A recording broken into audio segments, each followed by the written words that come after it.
Saudara yang terkasih dalam Tuhan Yesus Kristus, Shalom. Selamat pagi. Sungguh berbahagia sekali bila kita dapat bertemu di channel Hidup Baru Robert W pada pagi hari yang indah ini, saudara yang terkasih. Untuk firman Tuhan pada pagi hari ini saya akan bagikan di Pengkhotbah 3. Di Pengkhotbah 3, di sini adalah firman Tuhan yang mungkin sudah sering kita dengar, sudah sering bahkan kita baca, bahkan mungkin menjadi ayat favorit kita. Di situ dikatakan perikopnya, Pengkhotbah 3. Untuk segala sesuatu ada waktunya. Sekali lagi, firman Tuhan pada pagi hari ini saya beri judul, untuk segala sesuatu ada waktunya. Haleluya. Ini saudara, firman Tuhan pagi hari ini bisa memberikan kita sebuah pengertian, pemahaman tentang yang namanya waktu yang ada dalam kehidupan kita ini. Baik, kita baca di dalam Pengkhotbah 3 ayat 1. Untuk segala sesuatu ada masanya. Untuk apapun di bawah langit ada waktunya. Sekali lagi saya bacakan. Untuk segala sesuatu ada masanya. Untuk apapun di bawah langit ada waktunya. Itu saudara. Firman Tuhan di Pengkhotbah 3 ayat 1 ini, salah satu poin yang bisa kita pahami adalah apa? Bahwa semua kehidupan, apa itu semua kehidupan? Yaitu semua makhluk hidup yang ada di bawah kolong langit ini. Entah itu kita sebagai manusia, hewan atau binatang, tumbuh-tumbuhan, harus mengalami suatu keadaan dalam sebuah periode tertentu. Dan itu ditentukan oleh yang namanya waktu. Lamanya periode itu disebut oleh namanya waktu, saudara. Jadi selama kita hidup ini, saudara, selama kita hidup ini, kita akan melihat, kita akan bisa menyaksikan, kita akan bahkan bisa mengalami sendiri suatu keadaan, di mana suatu keadaan itu ada suatu periode yang dinamakan waktu. Itu, saudara, mau tidak mau, saudara, kita akan bisa melihat itu, bisa menyaksikan semuanya itu, peristiwa apapun di muka bumi ini, di bawah kolong langit ini, bahkan kita alami, saudara, kita alami sendiri, dan selama periode tertentu itu disebut oleh namanya waktu. Ya, waktu, saudara. Jadi hal pertama, dari poin yang pertama adalah semua yang ada di bawah kolong langit ini akan mengalami sebuah keadaan dalam sebuah periode tertentu, dan itu dinamakan waktu, saudara. Ya, itu dinamakan waktu. Kemudian, saudara, hal yang kedua, semua keadaan yang dialami, semua peristiwa, kejadian, baik itu yang kita saksikan, kita lihat, atau bahkan kita alami, itu bisa jadi ada sebuah keadaan yang bisa sama dari setiap kita, bisa sama dalam sebuah periode tertentu. Namun satu hal, saudara, bahwa waktu itu berbeda setiap orang. Periodenya berbeda setiap orang dengan yang lain. Setiap peristiwa, setiap kejadian juga berbeda antara satu kejadian dengan kejadian yang lain. Oleh karena itu, inti dari waktu yang kedua adalah apa? Yaitu bahwa sebuah peristiwa, sebuah kejadian yang kita saksikan, kita alami, itu berubah.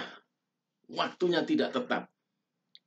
Itu semakin menegaskan bahwa kita yang hidup di kolong langit ini, semua kejadian, semua peristiwa, semua keadaan, itu tidak ada yang abadi, saudara. Yes, tidak ada yang abadi, karena semuanya nanti akan berubah sesuai dengan siklus waktu itu sendiri. Setiap kita mengalami namanya siklus waktu. Sekali lagi, setiap kita akan mengalami yang namanya siklus waktu.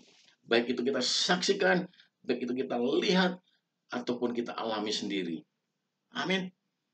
Jadi semua waktu, setiap orang bisa berbeda, namun keadaan bisa jadi sama, saudara. bisa jadi sama. Mengalaminya bisa jadi suatu keadaan yang sama, ataupun keadaan yang hampir sama. Tetapi waktunya, setiap orang memiliki waktu yang berbeda. Amin, saudara. Jadi itu semakin menegaskan, saudara, bahwa di bawah kolong langit ini, saya katakan sekali lagi, tidak ada yang abadi. Tidak ada yang abadi, saudara. Oleh karena itu, ketika kita mengalami suatu masalah, ketika kita mengalami suatu pergumulan, yakinlah bahwa pergumulan kita pun itu juga tidak akan selamanya ada dalam kehidupan kita. Pasti akan berganti yang namanya sebuah keadaan yang bahagia yang kita harapkan. Sebuah keadaan yang menyenangkan, sebuah keadaan yang ada penyelesaian dari masalah itu kita sendiri, saudara. Oleh karena itu, pada saat ini mungkin kita dalam keadaan penuh pergumulan, kita dalam keadaan yang mengalami pergumulan yang berat, menyesakkan, pergumulan yang sulit dan pelik, sehingga pergumulan-pergumulan ini seakan-akan membuat hari-hari kita ini seperti penuh dengan tangisan, saudara. Di situ dikatakan di dalam ayat 4, ada waktu untuk menangis, ada waktu untuk tertawa. Ya, mungkin saat ini kita ada waktunya untuk menangis. Pergumulan kita rasakan ini begitu berat, menyesakkan, dan susah sepertinya jalan keluarnya. Tapi yakinlah itu ada waktunya, saudara. Ada periodenya, saudara. Ada periodenya. Seperti hari ini juga, setiap hari ada pagi, siang, dan malam. Tidak mungkin malam selama-lamanya, saudara. Sudah pernah melihat malam selama-lamanya kecuali ada gerhana matahari, saudara. Malam selamanya tidak ada. Semua akan berganti besok menjadi pagi yang cerah. Amin. Berganti menjadi pagi yang indah. Oleh karena itu, bila saat ini kita sedang dalam keadaan menangis, saudara, kita menangis karena pergumulan, tekanan pergumulan yang luar biasa berat, yang menyesakkan, yang pelik, dan sepertinya tidak ada jalan keluar. Mungkin kita hari-hari ini menangis karena kehilangan orang-orang yang kita sayangi, saudara. Yakinlah bahwa itu pun juga akan segera berlalu. Itu pun juga nantinya akan berlalu, saudara. Berganti dengan siklus, karena ini adalah sebuah siklus waktu. Tentunya akan berganti dengan waktu untuk tertawa. Sekali lagi dikatakan, ada waktu untuk menangis, ada waktu untuk tertawa, ada waktu untuk meratap, ada waktu untuk menari, saudara. Di ayat 4 demikian bunyinya. Jadi mungkin kita meratap, saat ini kita menangis oleh karena pergumulan begitu berat. Tapi yakinlah, sekali lagi saya katakan, yakinlah bahwa semuanya itu pun juga akan berlalu dan akan berganti. Akan berganti, musim akan berganti, hari juga akan berganti, keadaan kita pun juga akan berganti, saudara. Amin. Saudara yang terkasih dalam Tuhan Yesus Kristus, saudara mungkin pernah mendengar sebuah kisah, ya. Sebuah kisah mengenai seorang bijak dengan tukang cincin. Ini sebuah kisah yang sungguh menarik, saudara. Pada suatu waktu, ada seorang bijak yang ingin membuat cincin. Kemudian dia pergi kepada tukang cincin. Dia berpesan kepada tukang cincin demikian, tolong ukirkan saya di cincin saya nanti itu sebuah kata-kata atau sebuah kalimat yang menggambarkan perjalanan hidup saya. Dia mengatakan begitu pesannya kepada tukang cincin tersebut. Kemudian tukang cincin tersebut lama berpikir. Akhirnya kalimat apa yang dia ukir di dalam cincinnya itu? Kalimat itu adalah, this too will pass. This too will pass.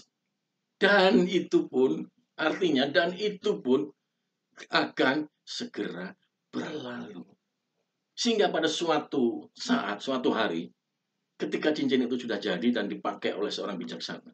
Seorang bijaksana sedang mengalami persoalan yang luar biasa beratnya, yang luar biasa menekan kehidupannya sampai dia hampir putus asa.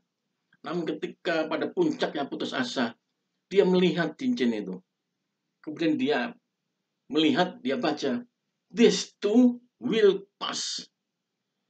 Dan ini pun juga akan berlalu. Akhirnya apa? Akhirnya dia bisa bertahan, saudara. Bisa bertahan dan menyelesaikan persoalan yang berat itu. Karena persoalan itu kemudian segera berlalu. Ada penyelesaiannya, saudara. Ada waktunya, saudara. Ada waktu expirednya. Betapapun berat masalahnya, ada waktu expirednya, saudara. Percayalah itu. Amin. Kemudian pada suatu saat dia kembali, ada sebuah peristiwa di mana peristiwa itu sangat menggembirakan hatinya. Sebuah peristiwa atau keadaan sangat menyenangkan, mengembirakan hatinya. Namun ketika dia sedang pada saat menikmati kesenangannya, menikmati kegembiraannya, dia melihat lagi cincin itu. Kemudian dia sadar, this too will pass. This too will pass. Sehingga dia kemudian tersadar, saudara, bahwa kesenangan, kegembiraan yang dia alami saat itu juga akan segera berlalu. Sehingga dia kemudian apa yang terjadi? Dia menjadi lebih rendah hati. Amin, saudara. Jadi semua keadaan, semua waktu ini bisa merubah kita untuk lebih baik. Itu satu poinnya dari Tuhan yang ingin kita tahu, bahwa semua peristiwa, semua keadaan itu menjadikan kehidupan kita ke depan menjadi lebih baik. Amin. Kita semakin bersabar, kita semakin rendah hati. Itulah, saudara, makna dari waktu, saudara. Amin. Amin, saudara. Haleluya. Kemudian yang ketiga, oleh karena setiap keadaan punya waktunya sendiri-sendiri, maka satu hal, saudara, yang harus kita lakukan adalah apa? Bersabar. Bersabar, sekali lagi, bersabar menantikan waktu yang saat tidak sesuai yang saat ini kita harapkan untuk segera berlalu. Dan menanti waktu yang sesuai dengan harapan, sesuai dengan kita harapkan itu akan segera tiba. Tidak ada jalan lain, saudara, selain kita bersabar. Selain kita bersabar, menanti dan menanti dengan tekun waktu yang tidak kita harapkan ini, waktu di mana kita saat ini, waktu-waktu meratap, waktu-waktu menangis, untuk kita hadapi agar keadaan ini segera berlalu dan kita bisa melewatinya, sehingga kita akan siap menyambut waktu-waktu yang sesuai dengan kita harapkan itu akan segera tiba. Haleluya. Haleluya. Amin, saudara. Dan kedua, poinnya adalah apa? Karena periode waktu itu bisa berubah, maka seperti orang bijaksana tadi, dia semakin rendah hati, mengerti, saudara. Dia mengerti bahwa segala sesuatu itu ada waktunya. Sehingga pada saat-saat ini kita pun kebalikannya, kita sedang mengalami keadaan-keadaan yang membuat kita happy, membuat kita tertawa, membuat kita bersama. Ingatlah, yang tadi bersabarlah, sekarang ingatlah, saudara. Ingatlah bahwa semua itu pun juga berlalu, sehingga kita harus mawas diri dan rendah hati. Amin. Ini, saudara, pesan-pesan dari firman Tuhan untuk segala sesuatu ada waktunya ini. Kita harus semakin bijaksana menghadapi waktu-waktu ke depan ini yang belum tahu apa yang akan terjadi dalam kehidupan kita. Peristiwa demi peristiwa yang mungkin mengejutkan, keadaan-keadaan yang semakin mungkin di luar dugaan, saudara, di tahun-tahun ini, tahun akan datang ini. Namun ketika kita dengan sadar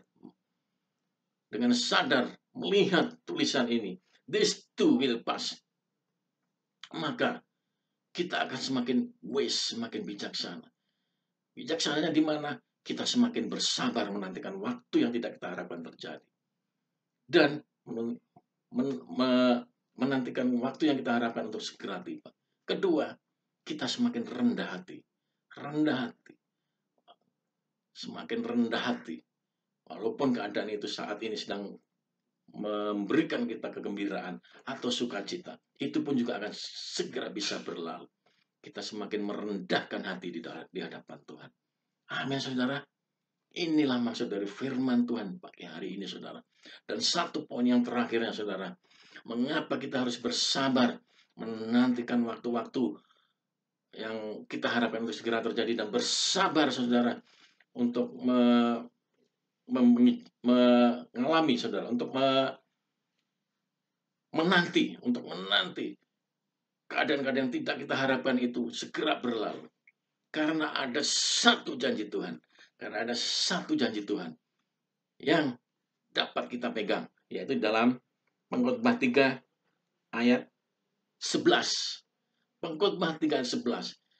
Ketika kita dalam keadaan yang tidak tahu apa yang akan terjadi, dalam suatu ketidakpastian, saudara, maka ada satu pengharapan yang pasti yang Tuhan berikan di depan nanti, di hari-hari yang akan datang nanti, saudara. Apapun itu, Ia akan memberikan sebuah hari yang indah, saudara.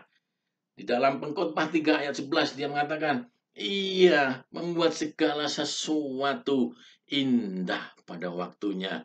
Kalau tadi segala sesuatu yang ada di muka, di bawah langit ini, saudara, banyak hal yang tidak bisa kita prediksi, banyak hal yang bisa kita duga, dan itu kita saksikan, bahkan kita alami. Tetapi ada satu pengharapan yang pasti, bahwa di balik semua itu, Tuhan memberikan satu janjinya, satu pengharapan yang pasti, bahwa Ia membuat segala sesuatu indah pada waktunya. Haleluya, haleluya, amin, amin, saudara. Ia membuat segala sesuatu indah pada waktunya. Oleh karena itu, bersabarlah, bersabarlah menantikan waktu-waktu yang tidak kita harapkan itu terjadi, agar apa? Kita juga semakin merendahkan hati di hadapan Tuhan, sehingga kita bisa melewati semua itu, melewati semua peristiwa, semua keadaan itu, karena kita punya satu pengharapan yang pasti, bahwa Tuhan membuat segala sesuatu indah pada waktunya. Haleluya, haleluya. Shalom, Tuhan memberkati.